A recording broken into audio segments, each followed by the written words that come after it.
मंत्र में ओम ईशावास्यम इदं सर्वं ओम ईशावास्यम इदं सर्वं यत्किंच जगत्यां जगत् यत्किंच जगत्यां जगत् तेन त्यक्तेन भुञ्जिता तेन त्यक्तेन भुञ्जिता मा गृधः कस्यस्वित् धनम् मा गृधः कस्यस्वित् धनम् कुर्वन्नेवेह कर्माणि कुर्वन्नेवेह कर्माणि जिजीविषेत् शतगं समाः जिजीविषेत् शतगं समाः एवं त्वयि नान्यते तोस्ति एवं त्वयि नान्यते तोस्ति न कर्म लिप्यते नरे न कर्म लिप्यते नरे असूर्या नाम ते लोका असूर्या नाम ते लोका अंधेन तमसावृता अन्धेन तमसावृता तांस्ते प्रेत्याभिगच्छन्ति तांस्ते प्रेत्याभिगच्छन्ति ये के च आत्महनो जनः ये के च आत्महनो जनः अनेजद एकं मनसो जवीयो अनेजदेकं मनसो जवीय अनेजद एकं मनसो जवीयो अनेजदेकं मनसो जवीय नैनद्देवा आप्नुवन् पूर्वमर्षत् नैनद्देवा आप्नुवन् पूर्वमर्षत तद्धावतो अन्यान् अत्येति तिष्ठत तद्धावतो अन्यान् अत्येति तिष्ठत तस्मिन् अपो मातरिश्वान् दधाति तस्मिन्नपो मातरिश्वान् दधाति तद्देजति तन्नेजति तत्तेजति तन्नेजति तद्दूरे तद्दन्तद्वन्तिके तद्दूरे तद्वन्तिके तदन्तरस्य सर्वस्य तदन्तरस्य सर्वस्य तदु सर्वस्य अस्य बाह्यतः तदु सर्वस्य अस्य बाह्यतः यस्तु सर्वाणि भूतानि यस्तु सर्वाणि भूतानि आत्मन्येव अनुपश्यति आत्मन्येव अनुपश्यति सर्वभूतेषु च आत्मानं सर्वभूतेषु च आत्मानं ततो न विजुगुप्सते ततो न विजुगुप्सते यस्मिन् सर्वाणि भूतानि यस्मिन् सर्वाणि भूतानि आत्मन् एव अबुद्विजानतः आत्मन् एव अभिजानतः यस्मिन् सर्वाणि भूतानि यस्मिन् सर्वाणि भूतानि आत्मन् एव अबुद्विजानतः आत्मन् एव अबुद्विजानतः तत्र को मोहः कः शोकः तत्र को मोहः कः शोकः एकत्वम्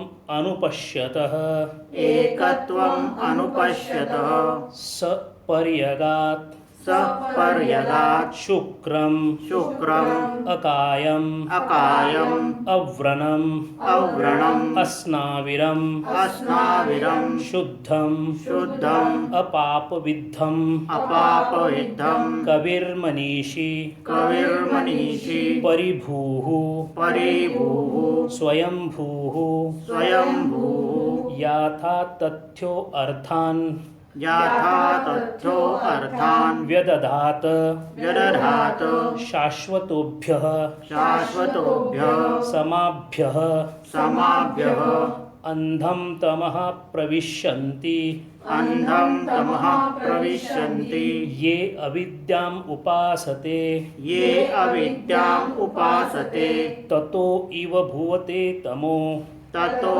इव भूयते इवते तमो ततो भूय इव ते तमो ततो भूय इवते तमो य उ विद्यायां रतः य उ विद्यायां रतः अन्यत् देवाः आहुर्विद्यया अन्यत् देवाः आहुर्विद्यया अन्यत् आहुर्विद्यया अन्यत् आहुर्विद्यया इति शुश्रुं धीराणाम् इति शुश्रुं धीराणां ये नस्तद्विचचक्षिरे येनस्तद्विचचक्षिरे विद्यां च अविद्यां च विद्यां च अविद्यां च यस्तद्वेदो उभयं सः यस्तद्वेदो उभयं सः यस्तद्वेदो उभयं सः यस्तद्वेदो उभयं सः अविद्यया मृत्युं तीर्त्वा अविद्यया मृत्युं तीर्त्वा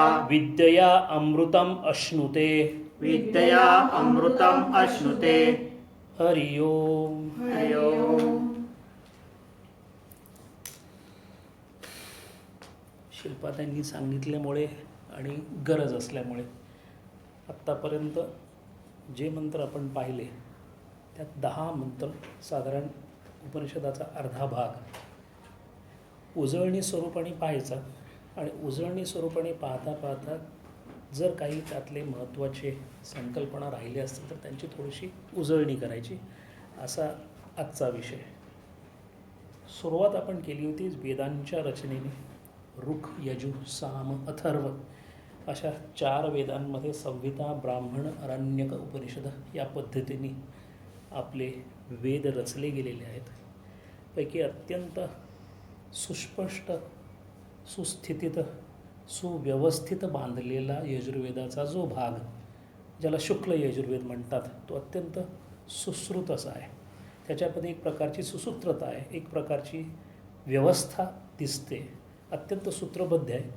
त्याची 2 उपनिषद आहेत, एक बृहदारण्यक उपनिषद आणि एक ईश उपनिषद. याच्या तुलनेत थोडासा विस्कळीतपणा जाणवणारा कृष्ण यजुर्वेद आहे ज्याच्यामध्ये तैत्तरीय कठ आणि श्वेताश्वतार असे 3 उपनिषद आहेत. ईश उपनिषद हे उपनिषदांतलं पहिलं उपनिषद समजलं जातं. ईश केन कठ प्रश्न मांडुक्य तैतरी ऐतरीय छांदोग्य बृहदारण्यक असे 10 उपनिषद असं आचार्यांनी म्हटलेल्या पैकी हे पहिलं उपनिषद आहे. आचार्यांनी याला पहिलं का केलं असं याच्याबद्दल सुद्धा थोडीशी अशी माहिती आहे की उपनिषद हा प्रस्थानत्रयीतला मुळात उपनिषद हे प्रस्थानत्रयीमधलं पहिलं प्रस्थान आहे आणि पहिल्या प्रस्थानातलं हे पहिलं उपनिषद आहे. म्हणजे या उपनिषदाच्या अभ्यासाच्या सुरुवातीला आलेला साधक याच्या मूलभूत संकल्पना जर या उपनिषदांनी विशद करत करत त्याला पुढे घेऊन गेला नाही तर त्याची 10 उपनिषदांमधनं त्याचा होणारा आध्यात्मिक प्रवास सुकर होणार नाही. म्हणून प्रत्येक उपनिषद अशा पद्धतीने मांडलं गेलं आहे आणि म्हणून या उपनिषदांची जी वर्गवारी केली आहे त्यामध्ये या उपनिषदाला पहिला नंबर दिलेला आहे. या उपनिषदाला म्हणणारे जी लोक आहेत म्हणजे प्रत्येक त्याचा जो कर्ता आहे तो 2 शाखांमध्ये विभागले गेला आहे. माध्यंदिन आणि कण्व अशी शाखा आहे. आपण आत्ता जो मंत्र म्हणतो तो कण्व शाखेप्रमाणे म्हणतो कारण याच्यामध्ये 18 मंत्र आहेत. माध्यंदिन शाखेचे लोक 15च मंत्र मांडतात. ते न मांडणारे 3 मंत्र अर्थाच्या दृष्टीने इतका मोठा फरक उपनिषदांमध्ये त्याच्यामुळे होत नाही. या उपनिषदाचा जो शांती मंत्र आहे जो संपूर्ण यजुर्वेदाचा शांती मंत्र आहे तो शांती मंत्र या उपनिषदाच्या सुरुवातीलाच सांगून ईशोपनिषदाच्या ग्रंथकारानं सगळ्यात सुरुवातीला संपूर्ण उपनिषदांचा आणि निश्चितपणे ईशावास्योपनिषदाचा नेमकी भूमिका कोणती असणार आहे ते स्पष्ट केलेलं आहे. या जगाचा नियंता कोण, या जगामध्ये मी जीव म्हणून वावरतो, या संपूर्ण जगाच्या संदर्भामध्ये माझी स्थिती आणि माझा जगताशी असणारा संबंध नेमका कोणता आणि या जीव आणि जगत ज्याचा संबंध मला माझ्या इंद्रियांनी कळतो इथवरच या विश्वाची रचना आहे की याच्या पुढे आणि पलीकडे काही आहे की नाही. असा साधकाच्या प्रस्थानत्रयीच्या उपनिषदांच्या पहिल्या उपनिषदामध्ये त्याला निश्चित प्रश्न पडलेला असेल. म्हणून सगळ्यात सुरुवातीला ज्याची माहिती असण्याची शक्यता नाही, पण ज्याच्या माहितीच्या आधाराने पुढचं उपनिषद समजायला सोपं जाईल असा हा शांतिमंत्र यजुर्वेदामध्ये आलेला आहे. जो संपूर्ण विश्वाचा अकर्तेपणाचा भाव न टाळता ज्याच्या उपस्थितीमुळे, ज्याच्या सन्निधितेमुळे, ज्याच्या केवळ असण्याने हे सर्व विश्व उदय पावतं, असं जे ब्रह्म आहे, असं जे ते पूर्ण तत्व आहे, ते जेव्हा त्याच्यामध्ये कोणत्याही प्रकारचा भासणारा विकार होत नाही तेव्हा त्याची असणारी जी अवस्था आहे त्या अवस्थेला गीतेमध्ये पुरुषोत्तम असं म्हटलेलं आहे. 15व्या अध्यायाचं नाव पुरुषोत्तम योग असं आहे. हे संपूर्ण नित्य शुद्ध बुद्ध शुक्र असं जे तत्व आहे ते तत्व जेव्हा त्याच्या तुलनेतून कारण ब्रह्माची भूमिका साकार करण्यासाठी पुढे येतं तेव्हा ते कारण ब्रह्म कुठल्या तरी कार्यासाठी बाहेर पडत असल्यामुळे जेव्हा ते कारण आणि कार्याच्या संबंधाने बाहेर पडतं तेव्हा ते आपल्या पुरुषोत्तम अवस्थेपासून क्षर अक्षरामध्ये येतं. म्हणून क्षेत्रज्ञ नावाचा जो अध्याय आहे, क्षर अक्षर पुरुष या नावाने ज्याला संबोधलं जातं, हे संपूर्ण कार्य आणि कारण ब्रह्माचं लक्षण आहे.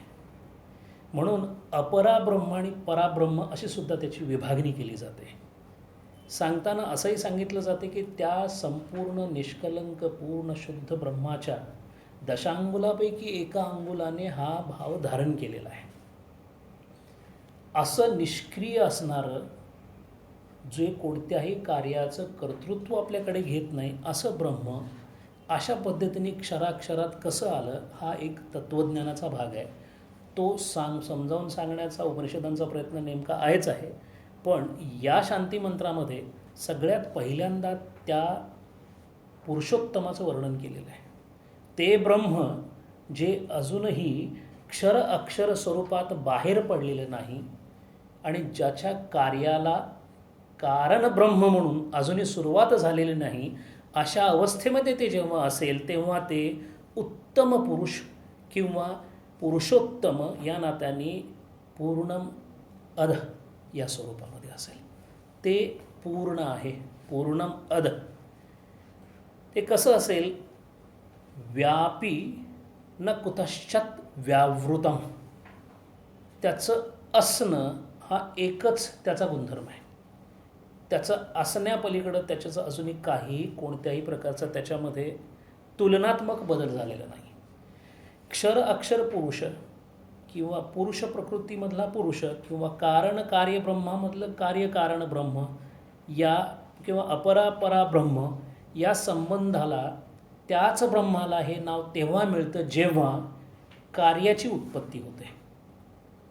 उदाहरण देताना असं सांगितलेलं आहे की ज्या सिंदूर किंवा कुंकवाने सौभाग्य प्रस्थापित होतं ते जोपर्यंत त्या डबीमध्ये आहे तोपर्यंत त्याला आपण कोणत्याही प्रकारची उपमा देऊ शकत नाही. ते ज्या वेळेला एखाद्या सौभाग्यवतीच्या कपाळावर आल्याबरोबर ते लागल्यामुळे सौभाग्य होते आणि ती सौभाग्यवती झाली याचा अर्थच कुठेतरी तिचा पती असला पाहिजे. तद्वत ब्रह्मस्वरूपातून कार्यासाठी जे ब्रह्म बाहेर पडल्यासारखं वाटतं त्या ब्रह्माला त्या पूर्ण ब्रह्मामधून बाहेर कार्यासाठी काढलं असं समजलं जातं. आणि असं जे आहे ते सर्व सृष्टीमध्ये त्याच्या अंतराळामध्ये, त्याच्या अंतरामध्ये, त्याच्या हृदीमध्ये, त्याच्या अंतःकरणामध्ये सुस्थितीत राहून सर्व गोष्टींचं नियंत्रण करतं. आणि म्हणून पुरुषोत्तम योगामध्ये भगवान सांगतात, सर्वस्य अहम हृदि सन्निविष्टो तत् स्मृती ज्ञानम अपोहनम च. मी प्रत्येकाच्या हृदयामध्ये सन्निविष्टो सम्यकत्वेन निश्चयत्वेन विशेषत्वेन स्थ तिष्ठती. तिथे मी असतो. असा मी ज्या वेळेला असतो त्यावेळेला मला इदम म्हटलं जातं. आणि असा जो आहे तो सुद्धा मला काढून टाकल्यानंतर तिथं काही उरत नसल्यामुळे तिथे माझ्या अस्तित्वाने सुद्धा पूर्णत्व आलेलं आहे. म्हणून मी कुठेच नव्हतो तेव्हा पूर्णच होतो. पूर्णम इदम पूर्णम अद पूर्णम इदम. पूर्णात पूर्णम उदच्यते. क्षर आविष्कारात यद्यपि. कारण ब्रह्म म्हणून बाहेर पडण्यासाठी त्याच्यातलं ब्रह्म थोडंसं जे बाहेर पडलं अशी ज्याची संकल्पना केली जाते तो मुळात क्षराचा आविष्कार करण्यासाठी ते आलेलं अक्षर ब्रह्म आहे.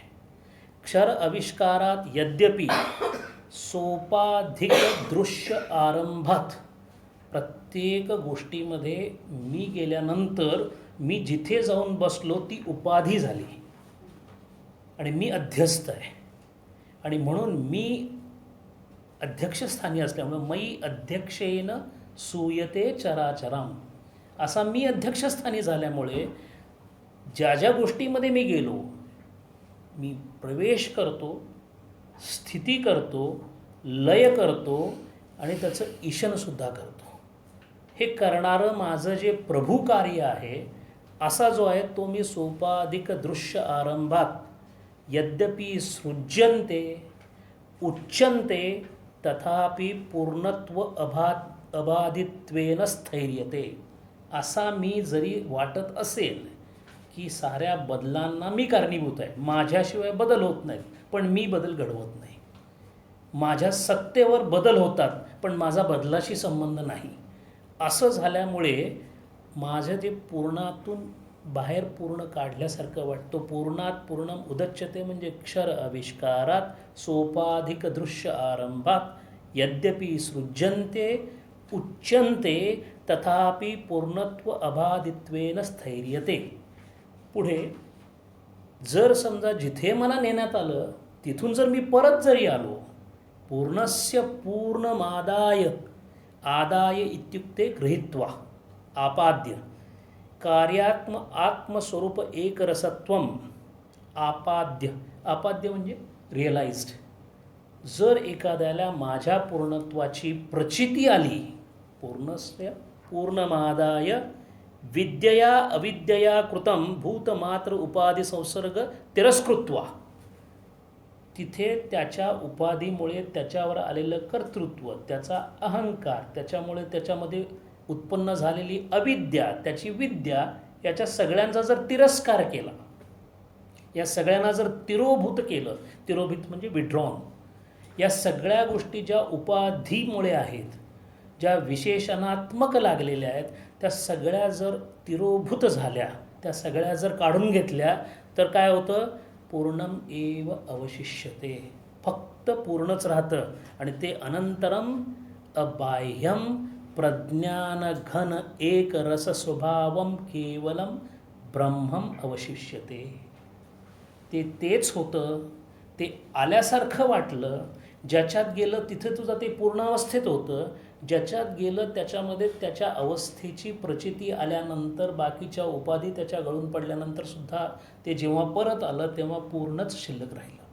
अशा पद्धतीचा हा शांतिमंत्र आहे. अत्यंत सोपा शब्दात हा शांतिमंत्र गुरु नानकांनी सांगितलेला आहे की जेव्हा तो योगी असतो तेव्हा तो योग्याच्या अवस्थेत असतो, जेव्हा तो भोगी असतो तेव्हा तो भोग्याच्या अवस्थेत असतो. पण या दोन्ही अवस्थांना सूत्र इव मणिगणहा याचं जे अंडरलाईन सूत्र आहे ते फक्त तसंच शुद्ध नित्य बुद्ध ब्रह्म असंच आहे. जोगी अंदर जोगिया तू भोगी अंदर भोगिया. तो भोगतोय असं वाटतं, तो कर्तृत्व करतोय असं वाटतं, पण या सगळ्यामध्ये तिथे असताना सुद्धा तो त्याच अवस्थेमध्ये आहे.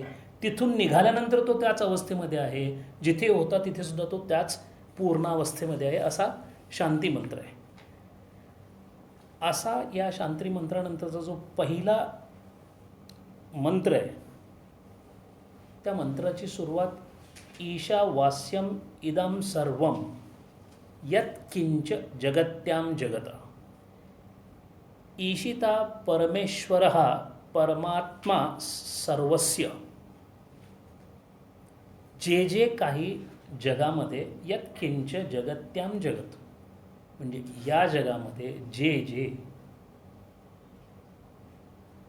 आहे, ज्याचं ज्याचं अस्तित्व आहे, ज्याला ज्याला भू हा धातू लावता येतो, यद यद भवती तद तद, त्या त्या सर्वांचं ईशन करणारा म्हणजे नियंत्रण करणारा, त्याचं सर्व काही पाहणारा जो परमेश्वर आहे तोच फक्त आहे.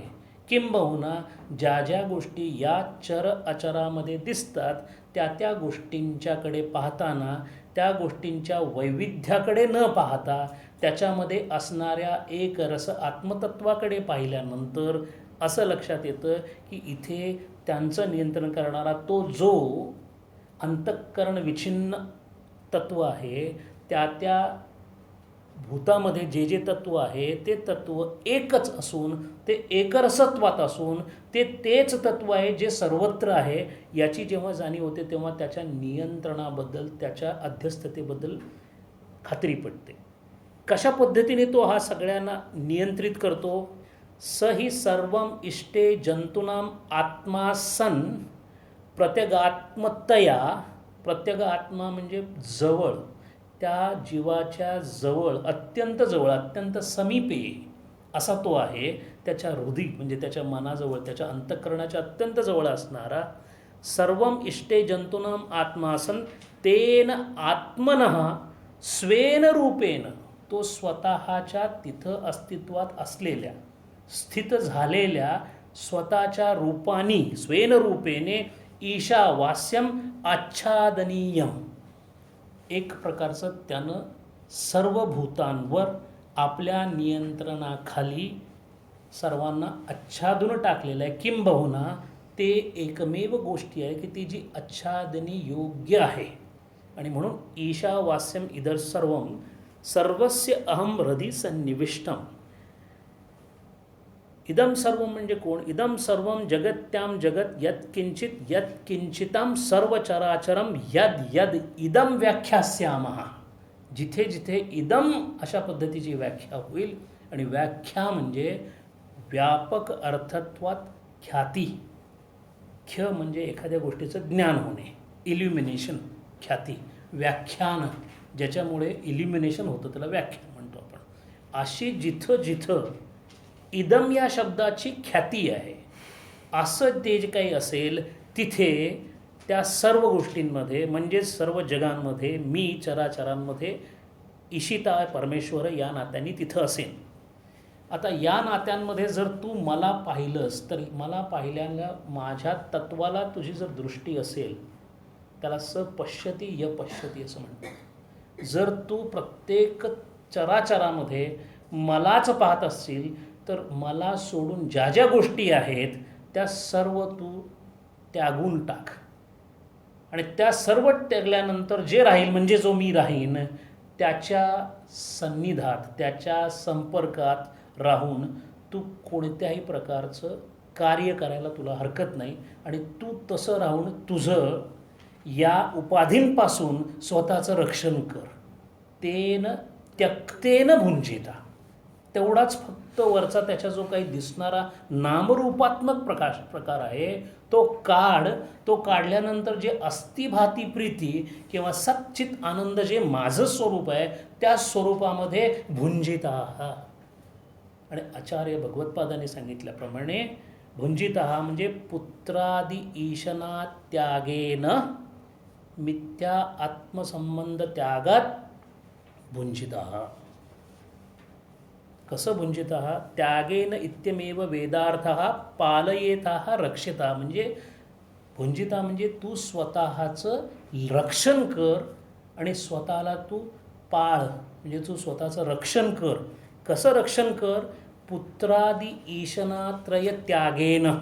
लोकेशना, दारेशना आणि वित्तेशना या 3 ईशनांमध्ये जर सगळ्या इच्छांना राशीभूत करता आलं तर या 3 राशींना बाजूला टाकून म्हणजे वैराग्याच्या असीम पर्वत शिखरावर जाऊन मिथ्या आत्मसंबंध त्यागात, या सर्व संबंधांचा आत्म्याशी कोणत्याही प्रकारचा संबंध नसताना आत्म्यावर कर्तृत्वाचा आरोप करून आपल्या अहम भावनेनी तू विवेकाला सोडून वैराग्याला त्यागून जे जे काही करत चाललेलं आहेस ते सगळं जर तू बाजूला करू शकलास तर तुला माझ्या दर्शनाने आनंद तर होईलच, पण त्या दर्शनाने तू स्वतःचं रक्षण करशील. जीवाला केलेला आत्म्याने हा उद्देश आहे. तेन त्यक्तेन भुंजिता मा कस्यस्वित गृधात धनम मा गृधः कस्यस्वित धनम ईशनात्यागेन मा गृधः मा कार्षिः धनविषयम. धन म्हणजे फक्त वित्त नव्हे. धन म्हणजे ज्याची ज्याची असण्याची अपेक्षा आहे. जिथे जिथे मनामध्ये विचारांचा परिग्रहपूर्वक विचार म्हणजे धनाची अपेक्षा. मग तो परिग्रह आपल्याला अत्यंत आवडत्या विषयाचा असो, वित्ताचा असो, किंबहुना ज्या ज्या गोष्टीमध्ये रममाण होतो इतकंच नव्हे तर शास्त्राच्या आधाराने आत्मतत्वाचा आनंद उपभोगत राहत असताना जर सूक्ष्म अंतःकरण वृत्ती जागी असेल तर त्या आनंदाचा उपभोग घेणं हा सुद्धा वित्त मानलं गेलेलं आहे. म्हणजे आनंदमय कोशाचा त्याग करून पुढच्या कोशामध्ये गेल्यानंतर अशी परिस्थिती असेल की तिथे आनंद नक्की असेल, घेणारा कोणी नसेल.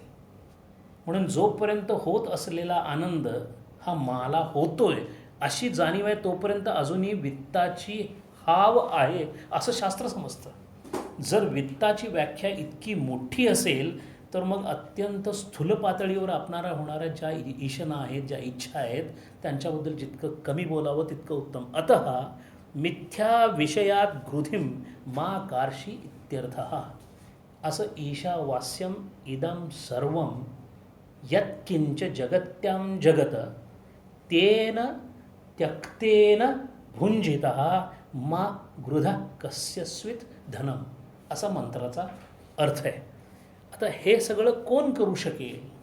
पहिली गोष्ट म्हणजे ज्याच्या तिन्ही ईशना संपलेल्या आहेत, म्हणजे ज्याला वैराग्याचा परिपोष झालेला आहे. आणि वैराग्याचा परिपोष हा विवेकाच्या उदयाशिवाय होऊच शकत नाही.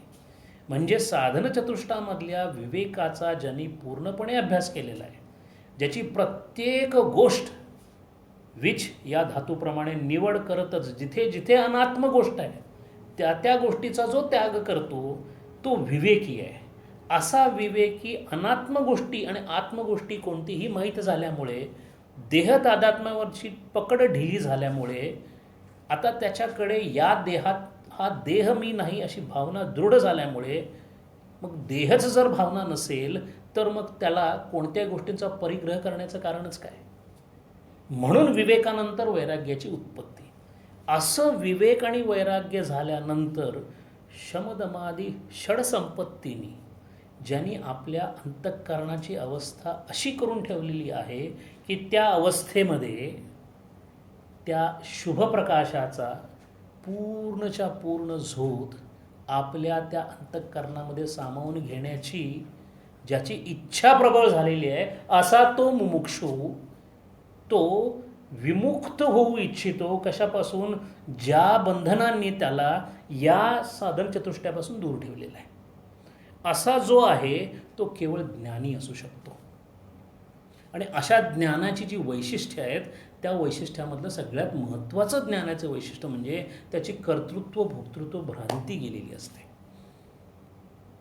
जगसत्यत्व भ्रांती, देह तादात्म्य भ्रांती, कर्तृत्व भोक्तृत्व भ्रांती या 3 भ्रांत्या आहेत. कबीर महाराज म्हणतात, भ्रांती पहाडी नदिया बीच में अहंकार की लाट, गुरुविन कौन दिखावे वाट. म्हणून भ्रांती पहिल्यांदा कमी. आणि म्हणून जो असा आहे पहिला मंत्राचं जे वर्णन आहे तो पहिला मंत्र ज्ञानाचं वर्णन. ज्ञाननिष्ठतया ज्या गोष्टी घडतात त्या गोष्टींचं वर्णन म्हणजे हा पहिला मंत्र आहे. आणि हा पहिल्यांदा घेण्याचं कारण वेदस्य प्रथम अर्थ हा असं पुढं भगवत्पादांनी दिलेलं आहे. वेदांचा पहिला अर्थ ज्ञाननिष्ठता आहे. आता प्रश्न आहे की सगळे ज्ञाननिष्ठ असू शकत नाहीत, किंबहुना ज्ञाननिष्ठ होण्याचा प्रयत्न करणारे जे जे आहेत पण अजूनही जे शिखराला पोचलेले नाहीत. कोणी सुरुवातीमध्ये आहे, कोणी मध्ये आहे, कोणी अगदी जवळ पोचले पण अजून तिथे सद्गुरूंच्या वरदहस्तामुळे पोचलेला नाही, अशा सगळ्यांची व्यवस्था काय, ती व्यवस्था सांगण्यासाठी दुसरा मंत्र आलेला आहे. जर तू ज्ञाननिष्ठ नसशील तर तुला दुसरा मंत्र लागू आहे, आणि म्हणून दुसरा मंत्र सुरू होतो तो मुळात कर्मनिष्ठतेचा मंत्र आहे. आणि या दोनच निष्ठा वेदांनी सांगितलेल्या आहेत. बाकी जितके योग आहेत ते सगळे याच्यामध्ये बसवले जातात. म्हणून ज्ञाननिष्ठा आणि कर्मनिष्ठा हे दोनच मार्ग आहेत. आणि म्हणून दुसरा मार्ग सांगताना मंत्र असा म्हणतो, कुर्वन्नेवेह कर्माणी, कुर्वन्नेवेह कर्माणी, कुर्वन् इह कर्माणी, हे कर्म करतच, कुर्वन्नेवेह कर्माणी जिजी विषेत शतगम समाह. 100 वर्षाचं आयुष्य जर तुझं आयुष्य धरलं, किंबहुना तुला दिलेलं प्रारब्धानुसार जे आयुष्य आहे ते तू कर्म करतच राहा. आणि इथे आज्ञा आहे. आज्ञा असल्यानंतर प्रतिरोध असण्याची शक्यता आहे की असं का, माझी वर्गवारी इथं का लागलेली नाही, जर मी ज्ञानी नसेल तर मग मला फक्त एवढंच का. ते संपूर्णपणे व्यवस्थित सांगण्यासाठी श्रुती असं म्हणते, एवं त्वयी ना अन्यथो अस्ति.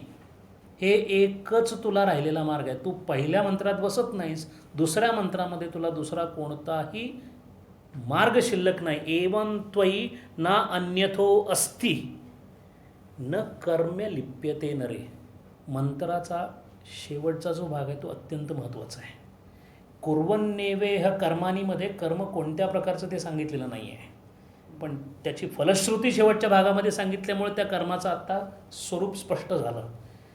न कर्म लिप्यते नरे, असं जर कर्म करायचं असेल, याचा अर्थ जीव या संज्ञेला जर तू पात्र असशील तर तुझ्यापुढे असणारे 2 पर्याय आहेत.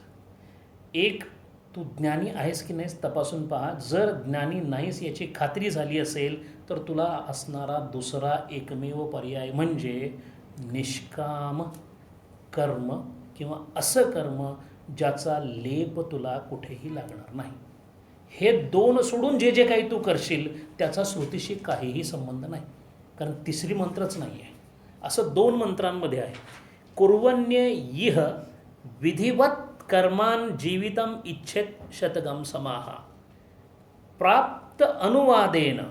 आता कर्मामध्ये सुद्धा थोडंसं पुढं भगवत्पाद सांगतात की ठीक आहे, आता असं तुला वाटत असेल की मी कर्म करतो आणि मग मला ते विधी म्हणजे जसं वेदांमध्ये सांगितलं तसं करायचं आहे, मी करेन. ताबडतोब ते सांगतात तिथे की प्राप्त अनुवादेन यल्लभसे निज कर्मोपाते वित्तम तेनम विनोदय चित्तम भज गोविंद भज गोविंद. तू असं म्हणशील की मी कर्म निवडतो, यल्लभसे निज कर्मोपाते, तुझ्या प्रारब्धानुसार तुला आलेलं जे कर्म आहे ते कुर्वन्नेवे ह्या कर्माने, ते करत असताना तुझ्याकडे जो क्रियमाण स्वातंत्र्याचा भाग राहील त्या भागामधलं तुझं स्वातंत्र्य तू अशा पद्धतीने वापर की प्राप्त झालेल्या प्रारब्धानुसार प्राप्त झालेली परिस्थितीमध्ये तू कर्म अशा पद्धतीचं कर की ज्या कर्मामुळे न कर्म लिप्यते नरे. एतस्मात् वेद विहित कर्माणि कुर्वन्तु अन्यथा प्रकारांतर नास्ति. येन प्रकारेण म्हणजे वेदविहित कर्माणि कुर्वन्तु येन प्रकारेण अशुभम कर्मम न लिप्यते. म्हणजे तुझ्या कोणत्याही कर्माला अशुभ कर्म असं जर कोणत्याही प्रकारची जर व्याख्या त्याची झाली तर तू या मंत्रांमध्ये बसत नाहीस. इमौ द्वा एव पंथांनो अनुनिष्क्रांत तरो भवतः भगवत्पाद सांगतात. हे 2 मार्ग सृष्टीच्या सुरुवातीपासून आत्तापर्यंत आणि अध्यवृत असं आहे की पुढेही असेच चालू राहतील. म्हणजे मी कोण आहे याची खात्री झाल्याबरोबर मी जीव आहे, अहम जीव हा, आणि माझे प्रश्न कर्तृत्व भोक्तृत्व धरून तिन्ही भ्रांती मला आहेत असं झाल्याबरोबर यातून सुटायचं असेल तर असणारे 2च मार्ग आहेत. त्यापैकी इमौ द्वा एव पंथांनो अनुनिष्क्रांत तरो भवतः क्रियापथ एव पुरोस्तात् संन्यासश्च उत्तरात्. पहिल्यांदा जो मार्ग आहे तो क्रियापथ कर्माचा मार्ग पहिल्यांदा आहे. 2ऱ्या 3ऱ्या 4थ्या आणि 5व्या अध्यायामध्ये गीतेमध्ये सांख्य योगाचं वर्णन करताना या पहिल्या मंत्रातला जो ज्ञाननिष्ठ आहे त्याचं वर्णन सगळं केलेलं आहे. त्याला स्थितप्रज्ञाच्या अवस्थेमध्ये घालून त्याचं सगळं वर्णन केलेलं आहे. आणि त्याला ज्ञानकर्मसन्यास योग असं म्हटलेलं आहे. असा जो ज्ञानी आहे त्याला कर्माचा संन्यास घेता येतो, किंबहुना कर्मसन्यास झाला नसेल तर ज्ञानी होऊच शकत नाही. म्हणून जो पूर्ण ज्ञानाला पोचलेला आहे, पूर्णत्वाला पोचलेला आहे, जो ज्ञाननिष्ठ आहे, त्याच्याकडून कोणतंही कर्म होत नाही. त्याचा कर्मसन्यास आपोआपच घडतो. असं घडण्याचं कारण काय? कारण प्रत्येक कर्माला कर्ता लागतो. कर्ता, क्रिया आणि कार्य ह्या 3 गोष्टी असल्याशिवाय कर्म होऊच शकत नाही, असं मंदाताईंच्या त्या पुस्तकामध्ये छानपणे त्यांनी सांगितलेलं आहे.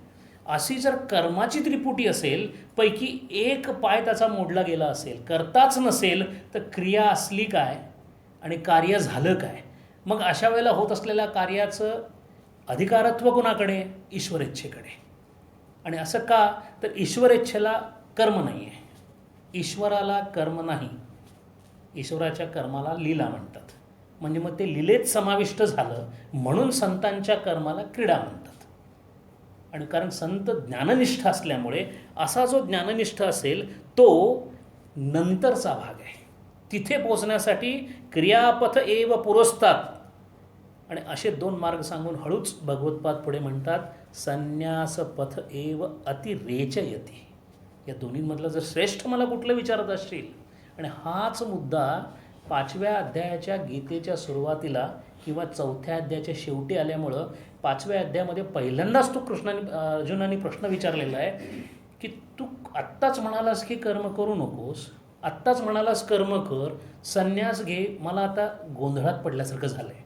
तू असं म्हणतोस की संन्यासापेक्षा कर्म उच्च आहे, आणि इथं तर तू असं सांगतोस की संन्यासी जो आहे तो ज्ञाननिष्ठ आहे. हे सगळं कसं बसवायचं? याच्यासाठी 5 पानं भगवत्पादांनी खर्ची घातलेली आहेत. हा गोंधळ दूर करण्यासाठी. प्रत्येक प्रस्थानत्रयीतल्या मंत्राला असणारा संदर्भ केवळ भाष्याने समजतो. आणि मग तिथे भगवत्पाद असं सांगतात की अरे ज्याचा ज्ञानाने कर्मसन्यास झालेला आहे त्या संन्यासाला कर्मयोग उचित नव्हे, कर्मयोग अयोग्य आहे. म्हणून अधिकारी तत्वाने पूर्ण बाध झालेला जो आहे, नव्हे बाध झालेला जो आहे, जो या विश्वासी संबंधित नाही, त्याला कर्मयोग त्याज्य आहे. पण जो अज्ञानी असून असा विचार करतो की जर कर्माने मी बांधला जात असेल तर मी असं काम करणे, एका ठिकाणी अशा ठिकाणी जाऊन बसतो जिथे मला कोणतंच कर्म करावं लागणार नाही, म्हणजे मी माझ्या कर्मांचा संन्यास करत जातो ना, ते सगळं करून ते व्यवस्थित योग हा कर्मसु कौशल्यम करण्यापेक्षा मी कर्मच करत नाही. कर्म न करता राहणार नाही हे मला मान्य आहे, पण मी कर्मांचा हळूहळू जर विगत करायला लागलो, त्याला विरज करायला लागलो तर नाही का चालणार? आणि म्हणून तिथं तो प्रश्न आणि त्या प्रश्नाचं उत्तर असं आहे की जर असा अज्ञानी कर्मसन्यास करणार असेल तर हे पार्था हा कर्मयोग त्याच्यापेक्षा उच्च आहे. आणि म्हणून तू या प्रकारचा संन्यास घेऊन बाहेर चालला होतास, म्हणून मी तुला उलटं बोलून इथं आणलेलं आहे की इथं राहा, हे युद्ध कर, कारण हा तुझ्या कर्माचा भाग आहे. म्हणून करत असलेल्या कर्माचा विहित शास्त्राप्रमाणे ज्या पद्धतीने कर्म केलं पाहिजे त्या पद्धतीने चित्तवृत्ती समः, कर्ता भाव न्यून्यता, फल निष्फलम, अशा 3 बाजूवर लक्ष ठेवून तू कोणतंही कर्म जरी केलंस तरी ते कर्म अत्यंत श्रेष्ठ असू शकतं. आणि म्हणून या 3 गोष्टी लक्षात ठेवून शबरीने रामाची सेवा केलेली आहे. चित्तामध्ये समावस्था, राम कधी येतील, कधी त्यांचं मला दर्शन घडेल, कधी मी त्यांना माझ्या हातून काहीतरी खायला देईन, कधी ते मला दर्शनासाठी माझ्या झोपडीजवळ येतील हे माहीत नसल्यामुळे त्यांच्या येण्यापर्यंत तेच कर्म, रोज सकाळी ती झोपडी झाडणं, बाहेर पाणी भरणं, फुलं घेऊन येणं, ज्या ज्या काही कर्म तिला दिलं होतं त्या त्या कर्मामध्ये ती इतकी अनन्य भावाने गुंतलेली होती की तिला प्रत्येक गोष्ट करत असताना फक्त हे रामासाठी, हा झाडू रामासाठी, ही स्वच्छता रामासाठी, हे आसन रामासाठी, हे फूल रामासाठी, आल्यानंतर रामाला मी अशा पद्धतीने फूल चढून उपास्य देवतेला सतत सन्निध ठेवून, ती खरी उपासना असल्यामुळे राम जेव्हा आले तेव्हा त्याने सांगितले की योग्यांनाही दुर्लभ अशी शबरी तुझी अवस्था आहे, कारण तू कर्मयोगाचं जिथं जागतं उदाहरण आहेस. आणि म्हणून इथे पुढे ते असं म्हणतात की हा जो मंत्र आहे या मंत्राप्रमाणे कर्म या विषयावर जास्त लक्ष केंद्रित केलेलं आहे. बहुतांश लोकांना, बहुतांश साधकांना उपयोगी पडणारा भाग म्हणजे कर्माचा भाग आहे. ज्ञाननिष्ठतेबद्दल हा पहिला बीजमंत्र आहे. आणि कर्म करणाऱ्याला सुद्धा आपल्या इप्सिताबद्दल माहिती असावी.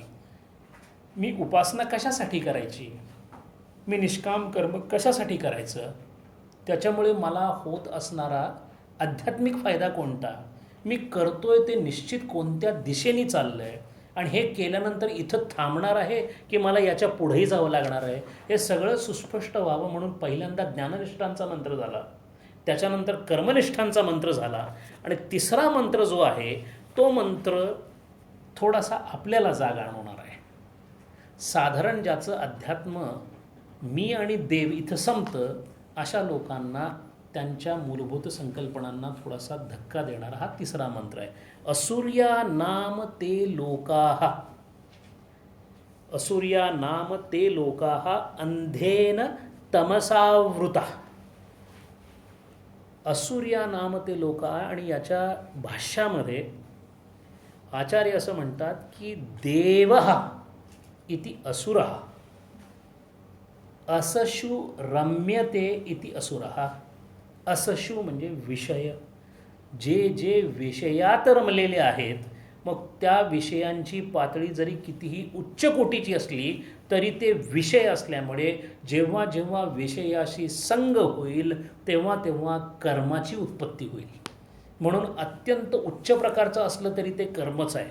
म्हणून कर्म निष्काम असलं तरी ते कर्म आहे, कर्म उपासनापोटी असलं तरी ते कर्म आहे. आणि पहिली गोष्ट म्हणजे कर्माने ज्ञान घेता येत नाही. आणि म्हणून इथे ते सांगताना सांगतात की असे जे असुर आहेत ते कसे आहेत, अंधेन तमसावृता, दृष्टीहीन अंध, म्हणजे ज्याची डोळा गेलेला आहे असा जर अंधारात गेला, अंधेन तमसावृता, तर त्याचं काय होईल, तो ज्या पद्धतीने या विषयांशी आपला संपर्क किंवा संग ठेवून राहील ते न सोडता तो जर कर्म करण्याची आणि मग क्रमसमुच्चयाने ज्ञाननिष्ठ होण्याची जर इच्छा करत असेल तर त्याच्यासारखा मूर्ख तोच. आणि म्हणून आचार्य पुढं असं म्हणतात की परमात्मभाव अपेक्षयात, ते शब्द फार महत्त्वाचा आहे, परमात्मभाव अपेक्षयात देवदेवता अपि असुरः. देवदेवता ह्या असुर आहेत, पण कशामध्ये, परमात्मभाव तुलनेत, परमात्म्याच्या समोर ते असुर आहेत, मनुष्याच्या समोर नव्हे. परमात्मभाव अपेक्षयात किं कारणात असुरः, किं कारणम असुरात, ते लोकाः कर्मफलानि लोक्यते दृश्यन्ते भुंजन्ते इति. काय होतं, यामध्ये असणारे जे कोणी आहेत, मनुष्य किंवा नर लोकापासून देवलोकांपर्यंत जितके आहेत ते सगळेच्या सगळे कुठल्या ना कुठल्या तरी अनुभवाशी बांधलेले आहेत. ते कोणतं तरी सुख अनुभवत आहेत. जिथे दुःखाची पातळी नगण्य आहे, सुखाची पातळी अत्यंत आहे, जिथे मृत्यूचा अजिबात लवलेश नाही, जिथे तारुण्य आहे पण वृद्धावस्था नाही, अशा या देवलोकांमध्ये सुद्धा देव काय करत आहेत तर कोणत्या तरी गोष्टीचा अनुभव घेत आहेत.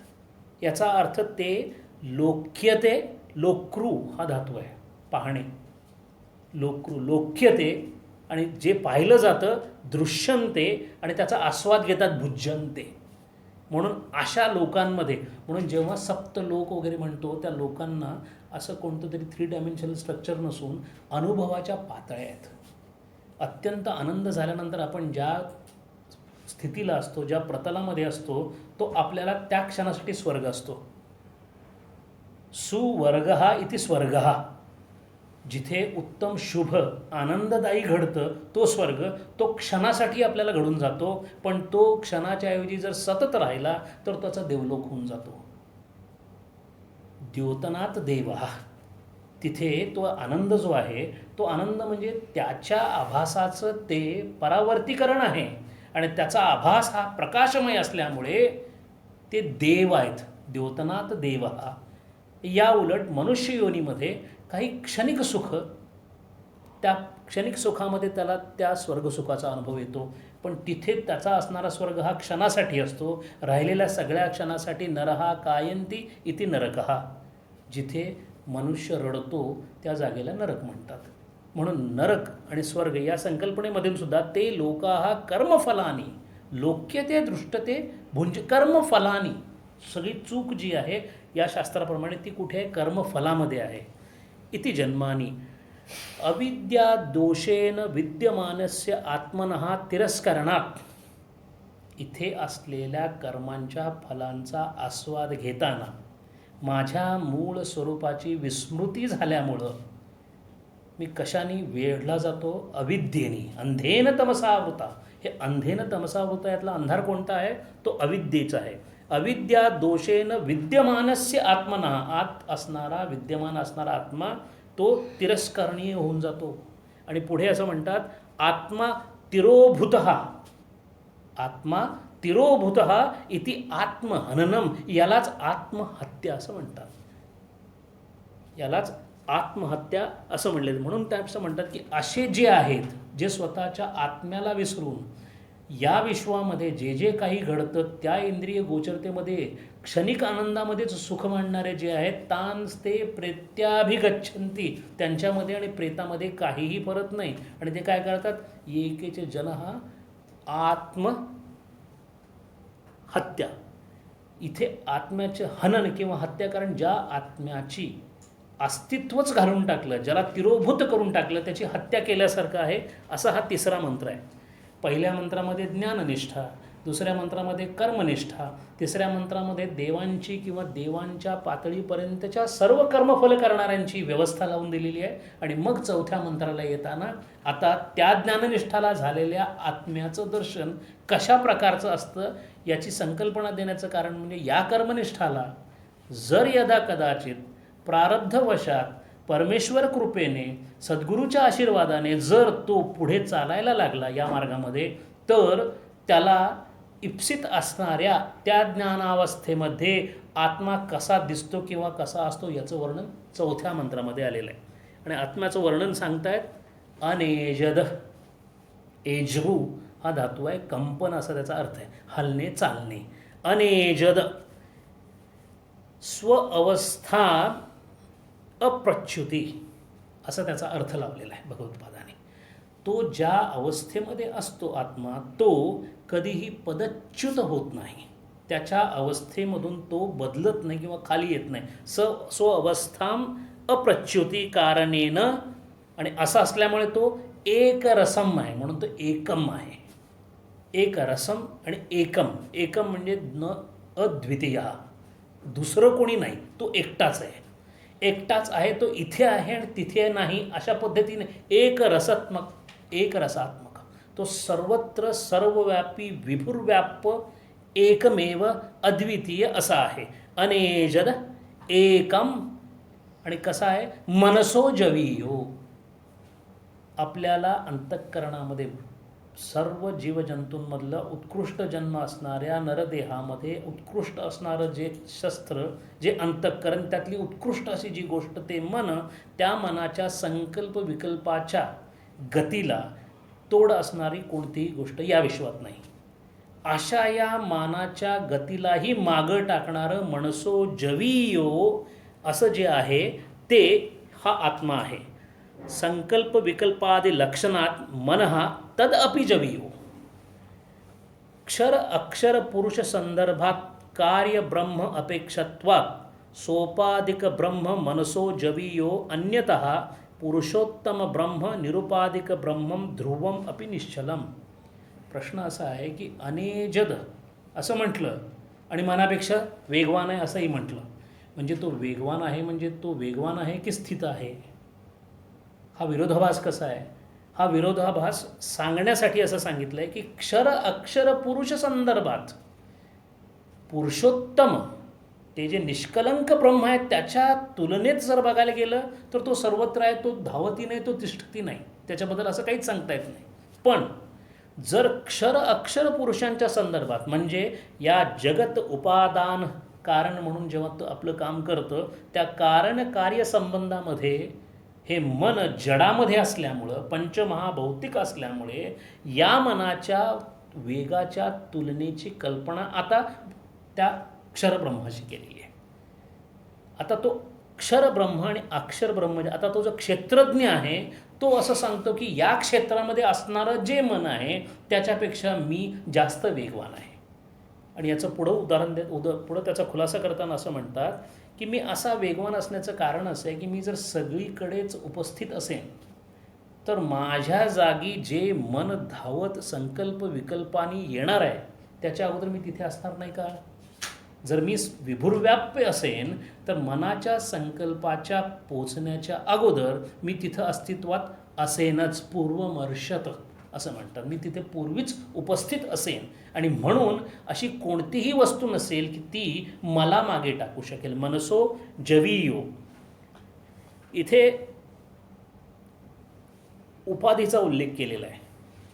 मन आणि त्याच्या गतीची संकल्पना अक्षर ब्रह्माशी करताना उपाधी म्हणजे ज्याच्यावर अध्यस्थ आहे प्रत्येक जीवामध्ये आणि आपल्यामध्ये असणारा, जीवामध्ये असणारा जो साक्षीभावाने राहणारा कूटस्थ आहे.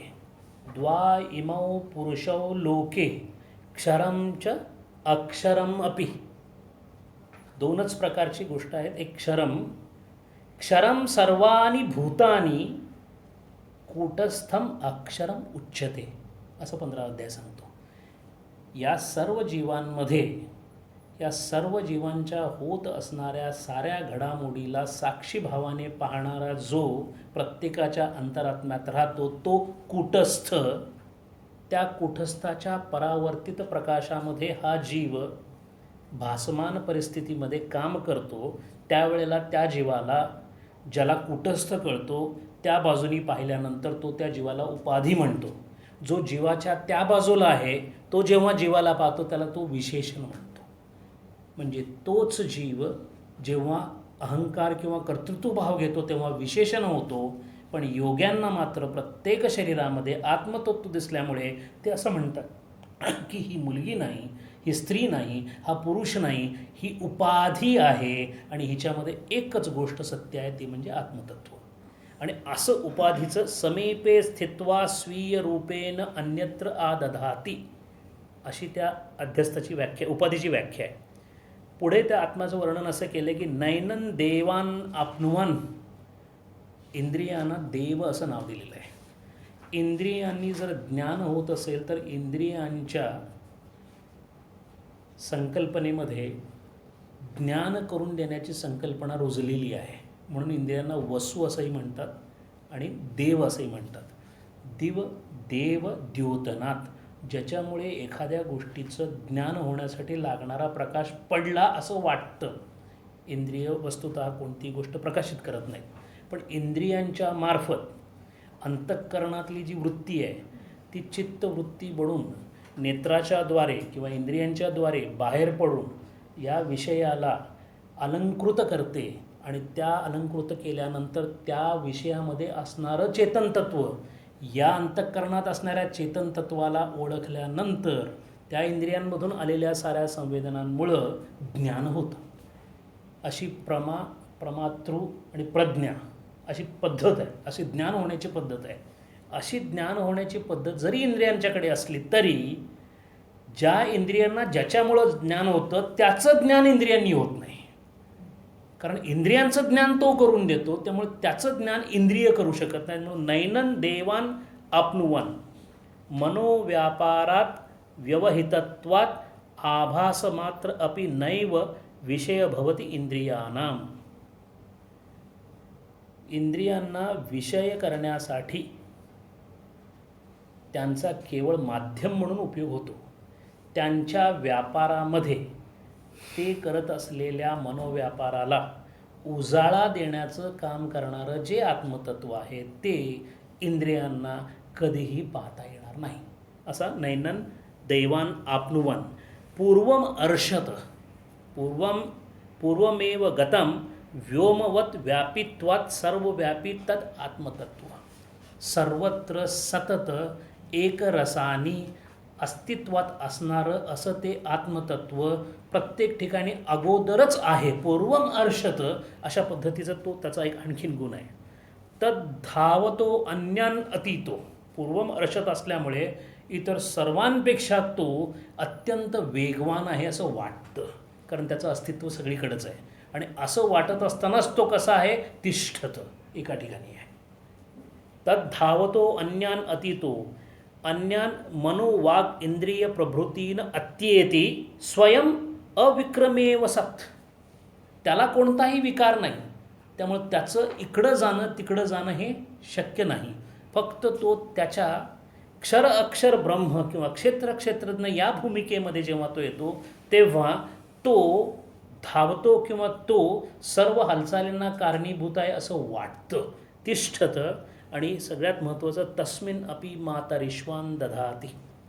या सर्व विश्वाची रचना जशी व्हायला पाहिजे तशी व्हावी म्हणून नियंत्रक नियामक ईश्वर नावाच्या तत्वाची योजना करून या संपूर्ण विश्वामध्ये प्राण किंवा वायू या सर्वांची जशी एखाद्या प्राणवायूची एखाद्या शरीरामध्ये व्यवस्था लावावी तद्वत जे जे सृष्टीमध्ये आहे त्याची सुयोग्य पद्धतीने ऋताप्रमाणे व्यवस्था लावणारा जो तो प्रजापती मातारिश्व त्याचंसुद्धा नियंत्रण तो करतो. तस्मिन्नपि मातरिश्वान दधाती त्यांनी दिलेलं आहे आपल्याला. मातरिश्वान वायू सर्व प्राणभूत क्रियात्मको आश्रयाने सगळ्या प्राण्यांच्या क्रियेचा आश्रय असणारा तो प्राण सूत्र संज्ञक सगळ्यांची सुसूत्रता ठेवणारा सकल विश्व प्राणान सकल विश्व कर्मानी विभजत दधाती. आणि हे सगळं करत असताना त्याच्याकडे असणाऱ्या सगळ्या वस्तूंना त्यांच्या त्यांच्या कार्याप्रमाणे राशी करून त्यांचं काम त्यांच्याकडे देऊन त्यांचं नियंत्रण करणारा असा जो आहे म्हणजे कॉस्मिक ऑर्डर ज्याला म्हणतो अशी व्यवस्थेत लावणारा तो आहे. असं चौथ्या मंत्रामध्ये आत्म्याचं वर्णन केलेलं आहे. पाचव्या मंत्रामध्ये तेच वर्णन थोडंसं पुढं आणखीन वेगळ्या पद्धतीने केलेलं आहे. तद एजती तद न एजती. आत्मा हलल्यासारखा किंवा कार्यरत झाल्यासारखा वाटतो आणि तो हलत नाही किंवा कार्यरत होत नाही. यत प्रकृतम तत् चलती. जर तो प्रकृतीत प्रवेश केलेला असेल तर तो चालल्यासारखा वाटतो. यत प्रकृतम तत् चलती स्वतः एवं न चलती असा तो आहे. स्वतः अचलम एव सत् चलती म्हणून तो अचलही आहे, एव सत् चलती चालतो असं सुद्धा वाटतो. तद दूरे तो खूप दूर आहे.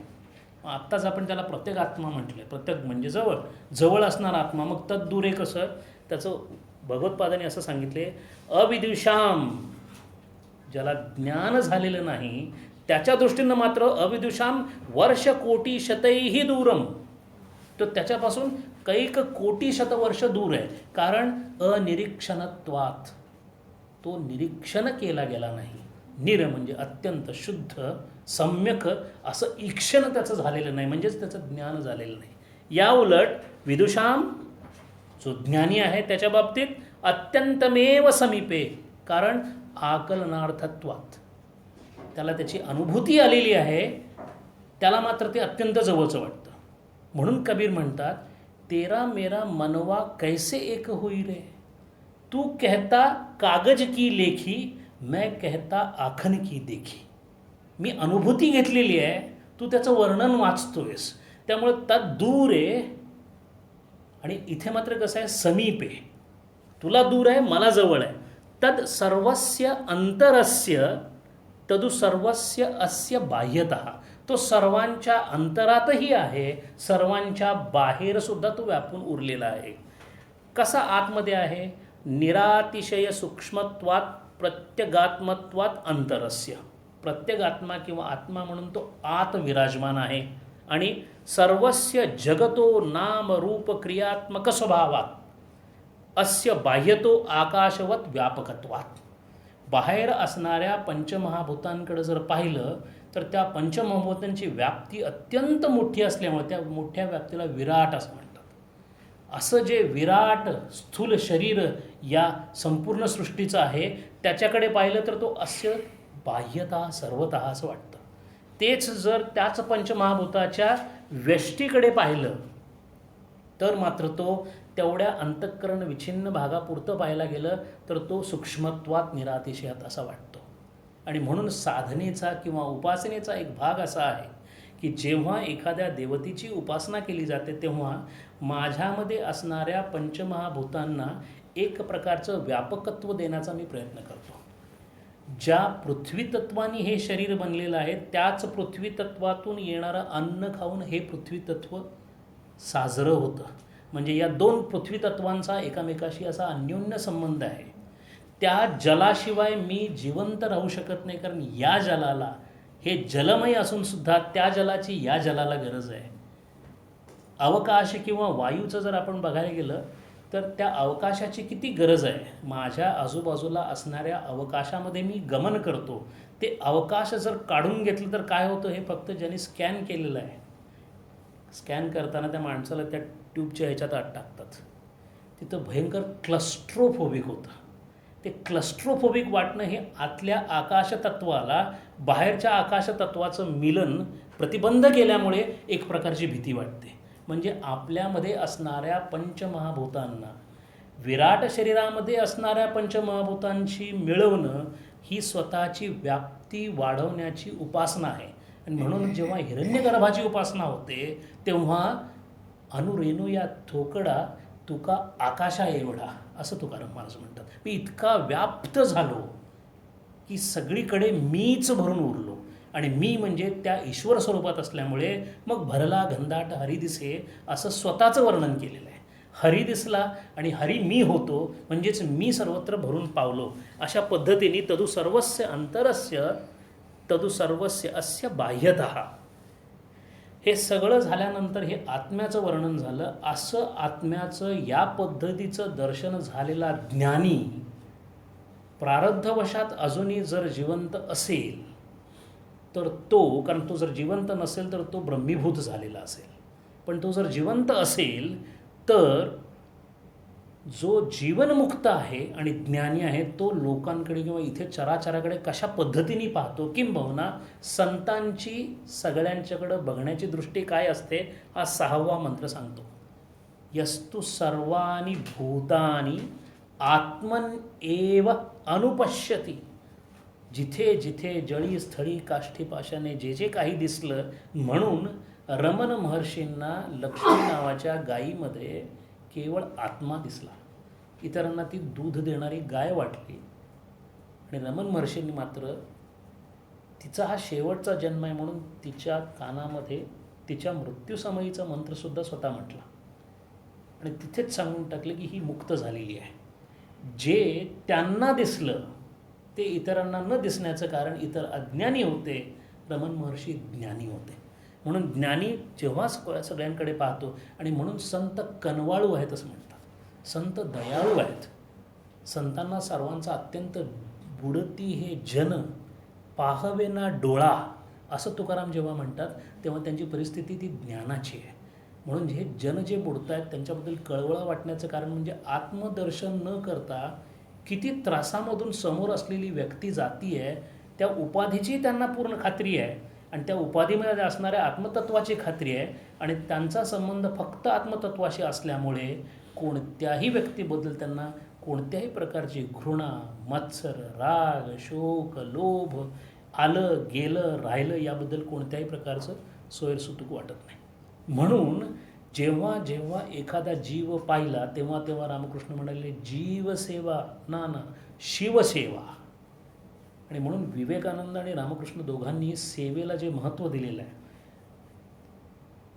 कर्म उपासना निष्काम कर्म आणि उपासना सोडून जर काही राहिलं असेल तर परमेश्वराच्या सतत सानिध्यामध्ये राहणं इतकं शक्य नसल्यामुळे चिन्मयानंद स्वामींनी सांगितल्याप्रमाणे जो वेळ परमेश्वराच्या सतत अनुसंधानात ठेवता येत नाही तो सेवेत घालवावा. कारण सेवेत परमेश्वर आहे, तिथे कार्य करत असल्यामुळे उपासनेमध्ये थोडासा हलका बदल होतो, पण त्या बदलाबरोबर ईश्वराचं अनुसंधान तुटत नाही. म्हणून एक तर ईश्वराचं अनुसंधान ध्यानामध्ये, उपासनेमध्ये, अर्चनेमध्ये, नसेल तर सेवेमध्ये, अशी साधकाची दशा असावी असं संतांना अपेक्षित आहे. यस्मिन् सर्वाणि भूतानि आत्मन्येव अनुपश्यति. अव्यक्तादीनि स्थावर अंतानि आत्मतत्व एवंच अनुपश्यति. सर्वभूतेषु च आत्मना. यस्तु सर्वाणि भूतानि आत्मान एव अनुपश्यति. सर्वभूतेषु च आत्मना स्वम आत्मानम आत्मन एव अनुपश्यति. सर्वांमध्ये आत्मा पाहतात आणि त्यांच्यामध्ये पाहत असलेला आत्मा हा दुसरा तिसरा नसून माझाच आत्मा आहे असंही पाहतात. यस्तु सर्वाणि भूतानि आत्मन्येव अनुपश्यते. सर्व भूतेषु च आत्मना. सगळ्या भूतांमध्ये माझा जो आत्मा आहे तोच तिथे मी पाहतोय.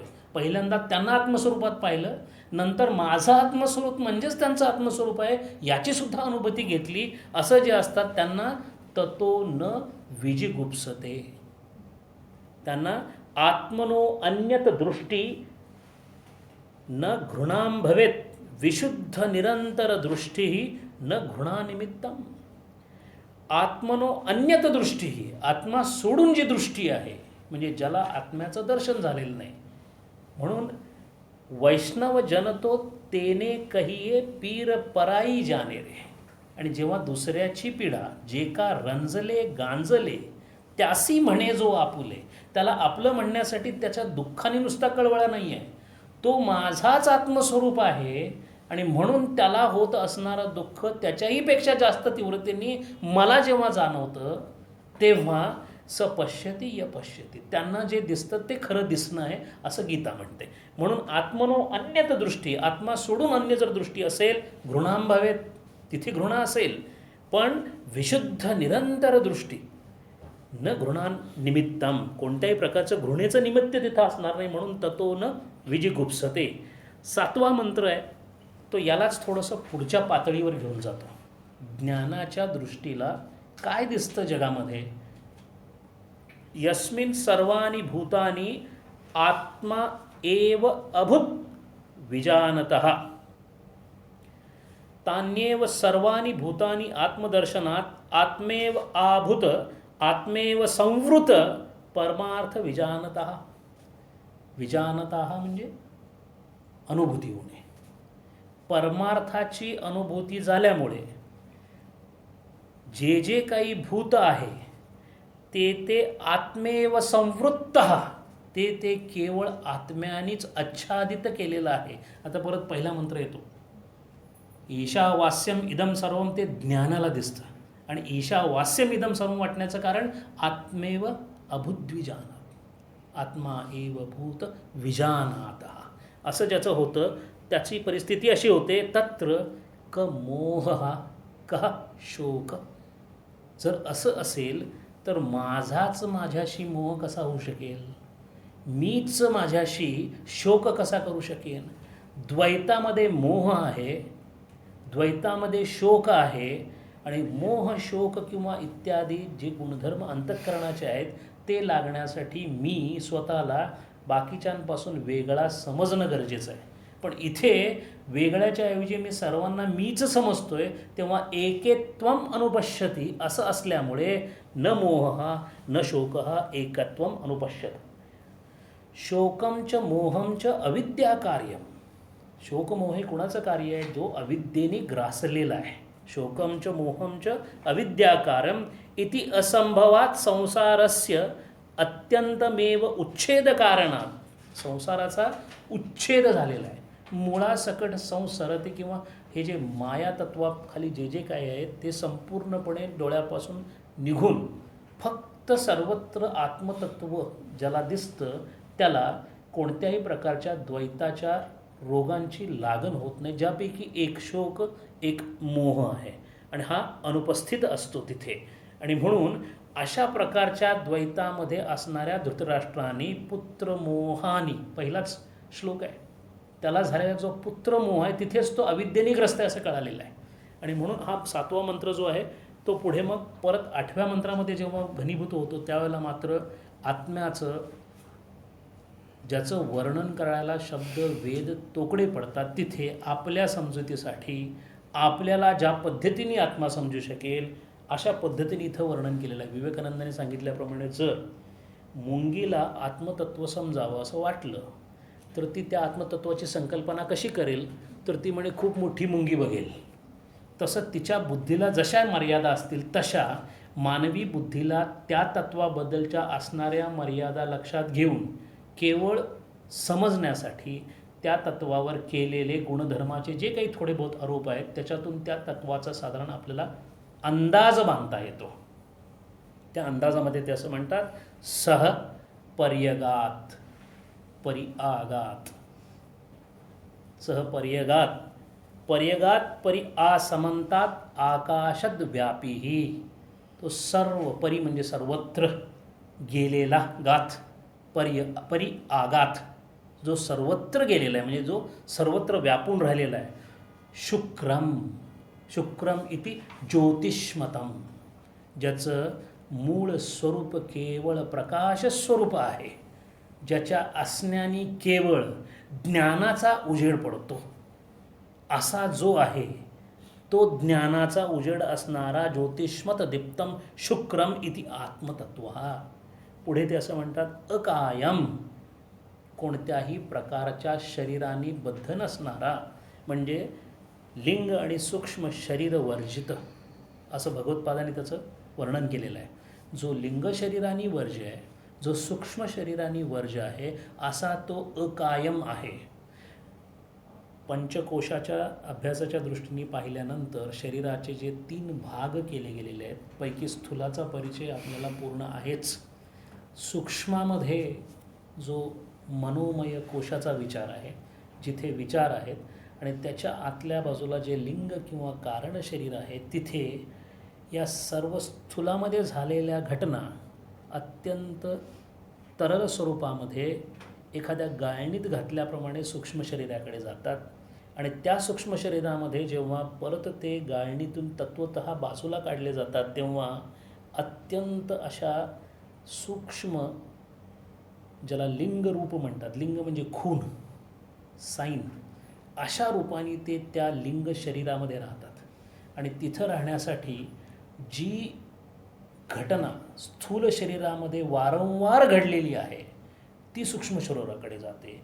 जी सूक्ष्म शरीरामध्ये वारंवार नेलेली आहे ती या रेसिड्युअल स्वरूपामध्ये लिंग स्वरूपामध्ये जाते. म्हणजेच स्थूल शरीराला झालेली इच्छा परत परत वृद्धिंगत होऊन प्रदीप्त होऊन जेव्हा ती अत्यंत आसक्तीचे रूप घेते तेव्हा ती सूक्ष्म शरीरात अलगद प्रवेश करते आणि एकदा ती सूक्ष्म शरीरात प्रवेश केल्यानंतर त्या इच्छेच्या पूर्तीसाठी लागणारी जी सामग्री आहे ती जितक्या वेगाने आतुरतेने त्याच्या पूर्णतेकडे लावली जाते तितक्या प्रमाणात त्याची वासना प्रबळ होऊन जर त्याची पूर्ती झाली तरी किंवा अपूर्ती राहिली तरी पूर्ती झाल्यानंतर तिच्या पुनरावृत्तीची अपेक्षा होते, अपूर्ती झाली नसेल तर ती पूर्ण व्हावी अशी अपेक्षा होते आणि असं जे काही आहे ते सगळं जाऊन त्या लिंग शरीरात बसतं आणि असं लिंग शरीरात बसलेलं जे आहे त्याच्या व्यवस्थेसाठी ईश्वराला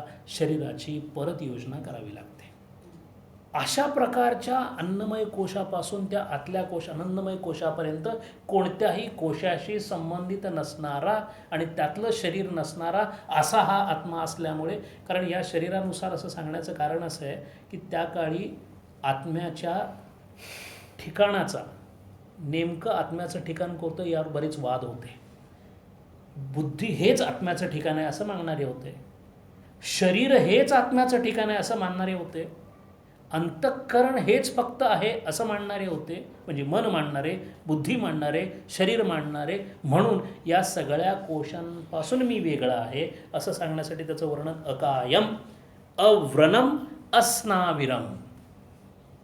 स्नायू मज्जातंतू इत्यादींनी युक्त असं जे शरीर आहे मी तसा नाही.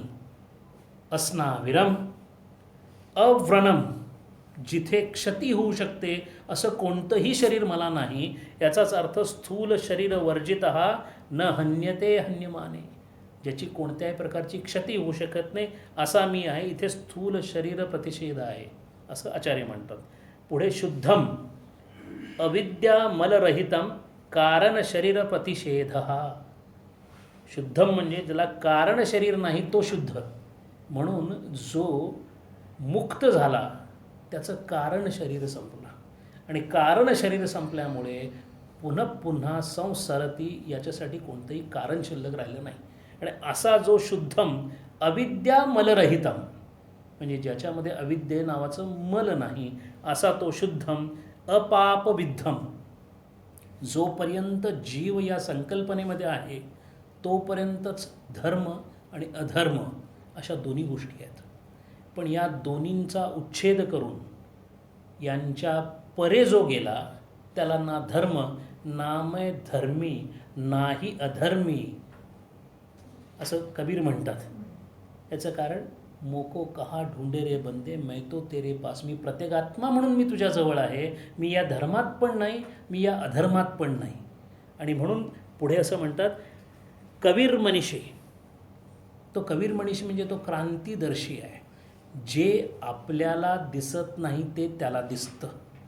आणि या दिसण्याला असं म्हणतात की सर्व दृक् न असतो अन्य अतिद्रष्टा, म्हणजे जे जे जाणण्यासारखं आहे ते ते त्याच्या अस्तित्वाने केवळ जाणलं जातं अशी जी परिस्थिती आहे अशा त्या आत्म्याला कबीर मनीषी असं म्हटलेलं आहे.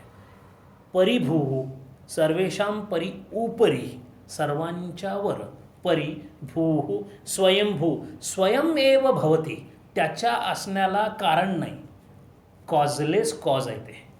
म्हणून सगळ्या कार्यांचं जे कारण, जिथे कार्यासाठी लागणारं कारण जर लयवादाने मागे मागे मागे मागे नेत झालं तर सगळ्यात शेवटी जाऊन जिथे फक्त कारण उरेल, ज्याच्यासाठी कोणतंही कारण असणार नाही असा तो स्वयंभू.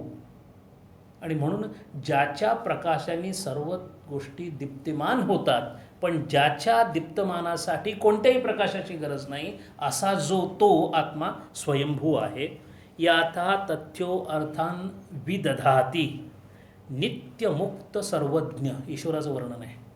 त्याचं जे नियामक तत्व आहे, परब्रह्मानी मायेच्या अध्यस्थतेखाली शुद्ध सत्वगुणात्मक नियमात्मक जे तत्व दिलेलं आहे, ज्याला आपण ईश्वर म्हणतो, ते नित्यमुक्त आणि सर्वज्ञ असल्यामुळे कर्मफलसाधनतः कर्तव्यम व्यदधाती, केलेल्या कर्माचं फळ हे निश्चित त्यांनी केलं त्यालाच तितक्याच परिमाणामध्ये दिलं जाईल.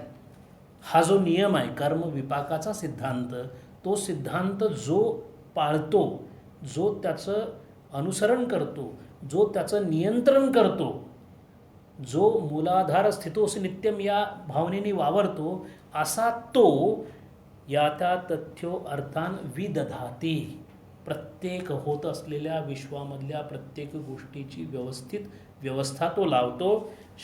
शाश्वतभ्य, तो नित्य आहे, शाश्वत आहे, कारण ही लावलेली व्यवस्था काही काळासाठी नाही आहे, ती शाश्वत आहे. समाभ्य प्रजापती ही संवत्सरे आख्येय, प्रजापती म्हणजे या संपूर्ण विश्वाचा जोवर काळ आहे, जोवर ते बीजस्वरूपात जाते तेव्हासुद्धा, बीजस्वरूपातून व्यक्त स्वरूपात होते तेव्हासुद्धा, या सर्व काळामध्ये जे जे काही नियमन केलं जातं असं नियमन करणारा तो, असं आत्म्या जसं पर्यगात शुक्रम अकायम अव्रणम अस्नाविरम शुद्धम अपापविद्धम कविर्मनिषी परिभूः स्वयंभूः याथा तथ्यो अर्थान विदधाती शाश्वतेभ्यः समाभ्यः, अशी 12 उपमा आत्म्याच्या वर्णनाला इथं दिलेल्या आहेत. आता हे 8व्या मंत्राचा हा झाल्यानंतर इथे पहिला जो मंत्र होता तो ज्ञाननिष्ठासाठी आहे. त्या ज्ञाननिष्ठाच्या स्थितीचं वर्णन, त्याला होत असलेल्या आत्म्याचं वर्णन, आत्म्याची वैशिष्ट्ये ही सांगून झाल्यानंतर जवळजवळ ज्ञानकांड संपलेलं आहे. आता हे जितकं झालं याच्यामध्ये 2 फक्त मंत्र बाकीचे सगळे ज्ञानासाठी उपयुक्त आहेत. पण आपल्याला फार जवळ आचरणासाठी साधनेसाठी लागणारे जे मंत्र आहेत ते 2 होते. कुर्वन्नेवेह कर्माणी जिजीविषेत शतगम समाहा. त्या कर्माशी, कारण आत्ताचं माझं नातं, मी ज्ञानी नाही, मी पहिल्या मंत्रात बसत नाही, त्यामुळं नंतरची जी माहिती आहे ती मला आत्ता माहिती या सदरामध्येच फक्त ज्ञानाला उपयुक्त आहे. आचरणासाठी दुसरा मंत्र आणि तिसरा मंत्र थोडासा मला माझ्या संकल्पनांना धक्का देण्यासाठी असा या उपनिषदामध्ये येऊन गेला. आता माझी निश्चित खात्री झाली की ज्या देवांबद्दल मी आत्ता इतकं समजत होतो याचा अर्थ देव तुच्छ आहेत असं नाही, देवांची निंदा चालली आहे असं नाही, पण या संपूर्ण संदर्भ ग्रंथामध्ये प्रत्येकाचं स्थान कुठं आहे. मनुष्य देहामध्ये मी असल्यामुळे माझं स्थान नेमकं मी जिथे आहे त्याची जर मला पूर्ण माहिती मिळाली नाही तर जिथं आहे तिथून जे गंतव्यस्थान आहे तिथं पोचण्यासाठी मी कसा जाऊ शकेन याच्या ज्ञानाची मला गरज आहे. म्हणून हे 2 मंत्र जे कर्माच्या संबंधात झाले त्याच कर्माच्या संबंधामध्ये त्या 2 मंत्रांमध्ये एक प्रकारची आज्ञा होती, तुला कर्म करावं लागेल, ते सोडून तू काहीही करू शकत नाहीस. म्हणजे तुझे बाकीचे सगळे दरवाजे बंद झालेले आहेत, ते सुद्धा कर्म तू असं केलं पाहिजे, न कर्म लिप्यते नरे, असंच झालं पाहिजे. आणि असं झाल्यानंतर सुद्धा जर कोणी असं कर्म स्वतःच्या कोणत्या तरी फलासाठी करत असेल तर तमसा आवृतः असं होऊ शकतं. आणि मग इथे थोडंसं एक प्रकारचा जो जबाबदारीचा भाग येतो तो 9व्या आणि 10व्या आणि 11व्या मंत्रामध्ये विशद केलेला आहे. 9व्या 10व्या 11व्या मंत्रामध्ये उपनिषदांमध्ये या 9व्या 10व्या 11व्या मंत्रामध्ये जो कर्माला आपलं साधन मानणार आहे, किंबहुना ज्याला कर्म हे साधन मानण्याशिवाय गत्यंतर नाही, अशा साधकाला, व्यक्तीला नव्हे साधकाला कशा पद्धतीने या चक्रव्यूहातून तो बाहेर पडू शकेल याचं इथं अत्यंत सुस्पष्ट असं एक्सप्लेनेशन दिलेलं आहे. पूर्वी असा एक प्रवाद होता की पूर्ण उपनिषद हे फक्त ब्रह्मज्ञानासाठी आहे, याच्यामध्ये कर्मी लोकांसाठी किंवा कर्मनिष्ठांसाठी काही नाहीच आहे. आणि असं मत होतं. पैकी एक भास्कर पंडित म्हणून आहेत, त्यांनी असं स्पष्ट लिहिलेलं आहे, सर्वापि उपनिषदम एकम ब्रह्मविद्या प्रकरणम ततः प्रकरण भेदकरणम अनुचितम, असं त्यांनी स्पष्ट लिहिलं आहे. भगवत्पादांनी मात्र असं सांगितलं की हे प्रकरण भेदच आहेत आणि प्रकरण भेद आहेत म्हणून ज्ञाननिष्ठांचं वर्णन केलेलंच आहे, पण इथे कर्मनिष्ठांसाठी सुद्धा उपनिषद आहे.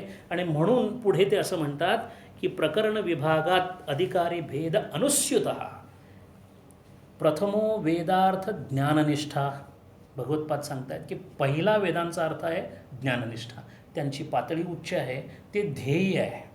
ज्याला अजून मिळालेलं नाही त्यांच्यासाठी ते ध्येय आहे आणि पोचायची ती अंतिम सीमा आहे ज्ञाननिष्ठता. द्वितीयो वेदार्थ कर्मनिष्ठा, वेदांचा दुसरा अर्थ मात्र कर्मनिष्ठा आहे. कर्मणा ज्ञानांतरेण मूढः समुच्चिषति. आता प्रश्न असा येतो की मी कर्म करत असताना ज्ञाननिष्ठासाठी लागणाऱ्या ज्या ज्या काही गोष्टी आहेत त्या मी करू शकतो की नाही करू शकतो. एकाच वेळेला ज्ञाननिष्ठेचं अनुष्ठान आणि कर्मनिष्ठेचं अनुष्ठान होऊ शकतं की नाही हा सगळ्यात पहिल्यांदा विचारात घेतलेला विषय आहे. आणि इथं भगवत्पाद असं सांगतात की केवळ मूढा, जो मूर्ख असेल तोच कर्माची आणि ज्ञानाची सांगड लावू घालण्याचा प्रयत्न करेल.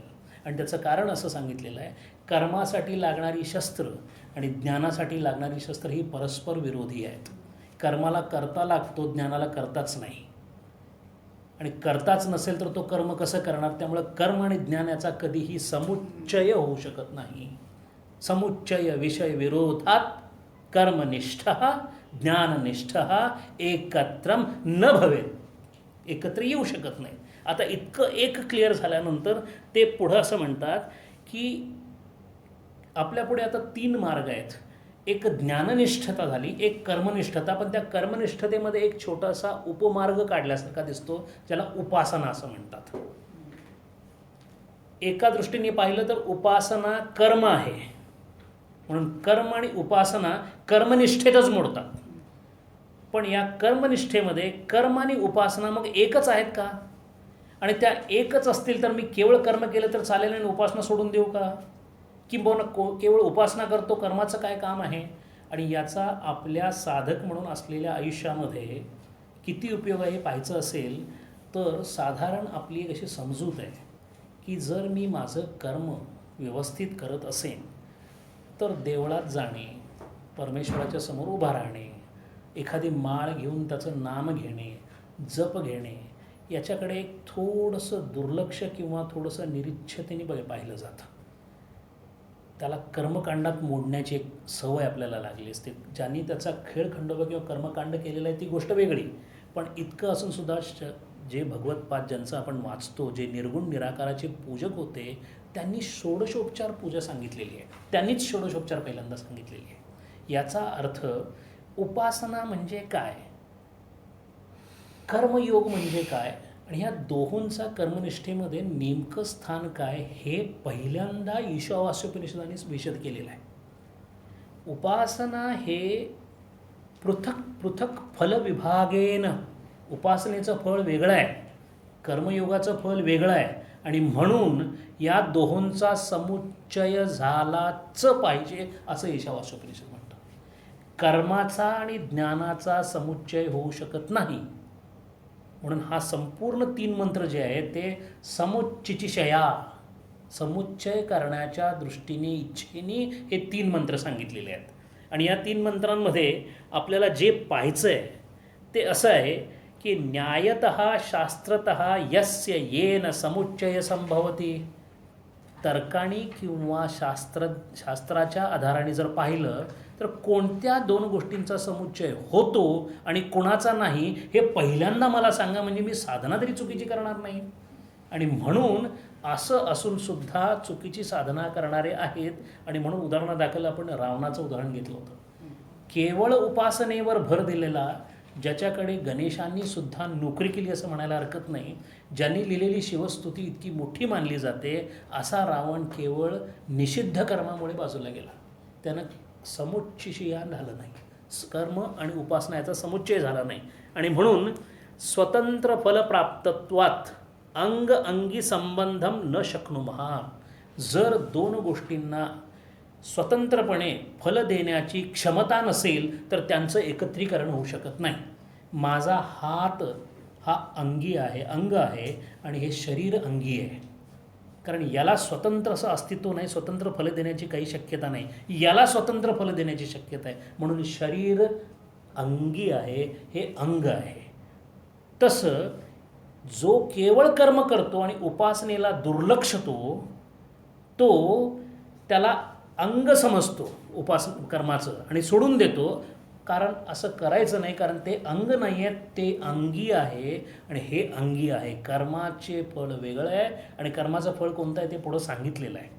चित्तशुद्धी हा तिची परिणिती आहे आणि उपासनेचं फळ हे विक्षेप घालवण्यासाठी आहे. पण पहिल्यांदा मी कर्म करून घेतो आणि नंतर विक्षेप घालवतो असंही करायचं नाही आहे. या दोहोंचा समुच्चय झाला पाहिजे, एकाच वेळी दोन्ही साधना करायच्या आहेत. म्हणून पहिल्यांदा मी शुद्ध कर्म करून घेतो आणि नंतर मी उपासनेकडे वळतो असं नाही आहे. आणि हे सांगण्यासाठी 4 याच्यामधून असे थेरम किंवा हे निघतात, प्रमेय निघतात. ती कशी आहेत? कर्म ज्ञान समसमुच्चय न भवेत, हे पहिलं प्रमेय आहे. कर्म ज्ञान क्रमसमुच्चयम अपेक्षितः. कर्म ज्ञान क्रमसमुच्चय म्हणजे काय? ज्याचं कर्म व्यवस्थित झालेलं आहे, ज्याची उपासना पूर्ण झालेली आहे, आता तो ज्ञानाकडे जाऊ शकतो, असा समुच्चय होऊ शकतो. त्याला क्रमसमुच्चय म्हणतात. समसमुच्चय, क्रमसमुच्चय. म्हणून ज्ञान आणि कर्माचा क्रमसमुच्चय आहे, कर्म आणि उपासनेचा समसमुच्चय आहे. हा फरक आहे. हा ईशावास्य उपदेश सांगतं. म्हणून तिसरा जो प्रमेय आहे ते असा आहे, कर्म उपासना समुच्चयम अनिवार्य. कर्म उपासना समुच्चयम अनिवार्य. कर्म उपासना एकेकत्वेन अनुष्ठानं मा कुरु इति विनाशरूपत्वात्. म्हणून जर फक्त उपासना, फक्त कर्म असं जर तू करत असशील तर मात्र तुला हा जो 9वा मंत्र, 10वा मंत्र, 11वा मंत्र आहे तिथे त्यांनी सांगितलेले आहे. फरक असा का सांगितला आहे? जो ज्ञाननिष्ठ असतो, बृहदारण्यक उपनिषदामध्ये ज्ञाननिष्ठाने एक प्रश्न टाकलेला आहे. त्या प्रश्नातच त्याचा फरक कळतो. ज्ञाननिष्ठाचा प्रश्न असा आहे, किम प्रजया करिष्यामी, ही मुलं बिलं अमुक तमुक करून मी काय करू, म्हणजे माझा या संसाराशी कोणत्याही प्रकारचा संबंध नाही कारण आता तो ज्ञाननिष्ठ झालेला आहे. या उलट कर्मनिष्ठाचा प्रश्न कसा आहे, जाया मे स्यात, मला पत्नी हवी. याचा अर्थ लक्षणार्थाने जे जे विश्वामध्ये आहे त्याच्याशी माझा संबंध येत असल्यामुळे मला कर्मनिष्ठाच फक्त करावी लागेल. जर तसं नसेल, ज्याच्या मनामध्ये असा प्रश्न किंवा ज्याची तयारी अशी असेल की किम प्रजया करिष्यामी, तो ज्ञाननिष्ठ आहे. अशा प्रकारे भगवत्पादांनी पृथक अनुष्ठानेन निंदती, असं जे कोणी इतकं सांगूनसुद्धा केवळ उपासना आणि केवळ हे करतात, कर्मयोग करतात, त्यांची निंदा करण्यासाठी हा 9वा मंत्र काय सांगतो, अंधम तमहा प्रविशन्ति ये अविद्याम उपासते. आणि इथे अविद्या शब्द हा माया तत्वातल्या अविद्याशी लावायचा नाही असं भगवत्पाद सांगतात. अविद्या म्हणजे कर्म, अविद्या म्हणजे कर्म, विद्या म्हणजे उपासना. हे शब्द इथं या 3 मंत्रांमध्ये अशाच पद्धतीने वापरायचे आहेत. म्हणून जो अविद्येला उपासतो म्हणजे जो केवळ कर्मयोगी आहे, अंधम तमहा प्रविशन्ति, तो दृष्टीहीन माणूस अंधारात गेल्यासारखा आहे. केव्हा, जर एकट्याने फक्त कर्मयोगावर भर दिला तर. आणि तसंच जो फक्त उपासनेवर भर देतो त्याचं काय, त्याची तरी अवस्था अशी आहे, ततो भूय इव ते तमो, तो तर त्याच्याही पेक्षा अंधकारात जातो. कारण का, ततो भूय इव ते तमो य उ विद्यायाम रतः, जो केवळ उपासनेमध्ये आहे म्हणजे विद्येमध्ये आहे, तो जास्त अंधकारात जातो. मग अविद्येपेक्षा विद्येला जास्त अंधकार म्हणण्याचं, दोन्हीही अंधकारात आहेत. एकाला जास्त म्हणण्याचं कारण काय आहे, तर जो अविद्येमध्ये कर्मामध्ये आहे त्याचा अहंकार कमी असतो. जो उपासनेमध्ये आहे त्याचा अहंकार खूप असतो. त्याचं कारण, उपासना कशीही जरी असली तरीसुद्धा केवळ उपासनेमध्ये अहंकाराची जी वाढ आहे ती इतकी होऊ शकते, कारण त्याला येत असणाऱ्या अनुभवांमुळं त्याला त्या उपासनेची प्रचिती जशी यायला लागेल, तशा सिद्धी जशा यायला लागतील, त्याचंही पुढं वर्णन येणार आहे संभूतमध्ये. हे सगळं झाल्यामुळे मग तो अहंकार जो आहे तो खूप वाढतो. म्हणजे दोघांनाही अहंकार आहे आणि जिथे अहंकार आहे तिथे अंधकार आहे. आणि म्हणून असं म्हणतात, अहंकाराचा वारा न लागो राजसा, माझी या विष्णुदासा भाविकाशी. सगळं चालेल परमेश्वरा, फक्त त्यांना अहंकाराचा वारा लागू देऊ नकोस. याचं कारणच असं आहे, अविद्या आणि विद्येचं फळच त्या प्रकारचं आहे. आणि म्हणून 9वा मंत्र जो आहे तो तसा आहे. आणि म्हणून इथे 2 गोष्टी फार प्रकर्षाने ज्या स्पष्ट झाल्या पाहिजेत, ते म्हणजे कर्मयोग कसा आहे तो थोडासा आपण नंतर पाहणारच आहोत. पण उपासनेबद्दल सगळ्यात जास्त निष्क्रियता आपल्याकडे दिसते. एक निष्क्रियता, एक अज्ञान. उपासनेबद्दलचं बरंचसं अज्ञान आपल्याकडे आहे. पहिली गोष्ट म्हणजे उपासना या शब्दाची व्युत्पत्ती कशी झालेली आहे. उप आणि आस, आस म्हणजे असणे, टू बी. उप म्हणजे जवळ. सातत्येन सानिध्यात इति उपासना. सातत्येन म्हणजे सतत, सानिध्यात जवळ. आणि प्रक्रिया कशी आहे, ज्या पद्धतीने उपासनी करायची त्याची प्रक्रिया अशी आहे की निकृष्टेन उत्कृष्ट बुद्धी. निकृष्टेन उत्कृष्ट बुद्धी म्हणजे समोर अत्यंत निकृष्ट असं काहीतरी घ्यायचं. ते वाच्यार्थाने निकृष्ट आहे. शिवलिंग सालिग्राम विष्णू भवती. सालिग्राम निकृष्ट इति विष्णुमय भावना अतिउत्कृष्ट. म्हणून निकृष्टात उत्कृष्टाची भावना करायची, हा त्याच्यातला एक भाग. आलंबनम, आलंबनम शालिग्रामे विष्णू बुद्धीमध्ये हे एक आलंबन आहे. विष्णू तत्वाला पकडून ठेवण्यासाठी एक प्रतीक धरून ठेवायचं. मनाने प्रतीकाला धरायचं, प्रतीकाने उपास्य देवतेला धरायचं, आणि नंतर मनाने ज्याला धरलंय त्याला काढून टाकायचं आणि उपास्य देवतेला धरायचं. अशी उपासनेची पद्धत आहे. आणि म्हणून उपासना जी सांगितलेली आहे त्याच्यामध्ये एक प्रतीक वैविध्यता हे स्वातंत्र्य आहे.